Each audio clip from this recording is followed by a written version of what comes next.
Hi, boys and girls. Today we're going to be having our math lesson about the difference between a digital clock and an analog clock. If you remember, an analog clock is the round clock that has the hour hand and the minute hand. For our activity today, I'm going to actually be making an analog clock, and I'm going to ask you to do the same thing. All you're really going to need is a piece of scrap paper. It could be a paper with lines on it that you write with, or really anything you can find.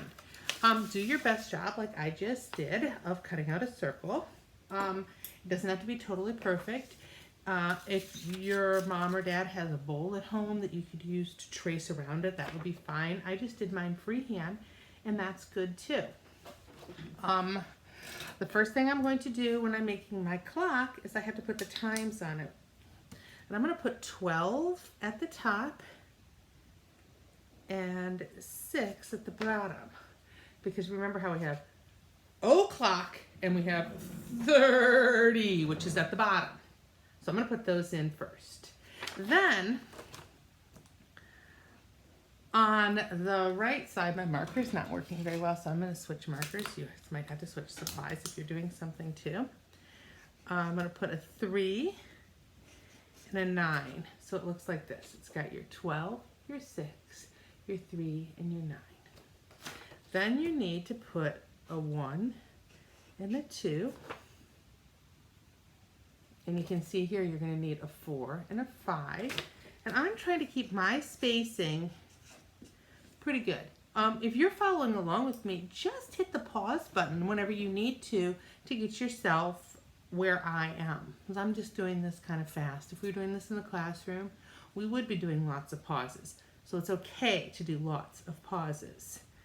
7, 8, 10, and 11. So I added in my 7 and my 8, and my 10 and my 11. And I have all the numbers. So this looks kind of like an analog clock, right?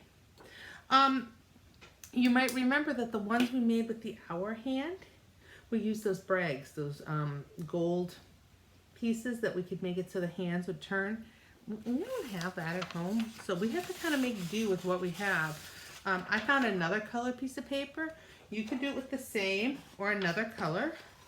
You're going to want one hand to be your minute hand, so it's going to be a little bit longer. I want it to be like, so when it's right about in the middle, mine might even be a little long, that it goes down to the bottom. And I'm actually pulling out a third color. If you have this type of stuff at home, you can do it, just so I can tell the difference and so you can tell. But, you know, however it works is fine. So mine, I'm going to hold it up for you so you can see it best I can. I have the minute hand on the 30, and I'm going to have it in between 1 and 2, so it shows that it's 1:30. It was tricky to do. Do you see how I have that? I want you to make one as well, okay?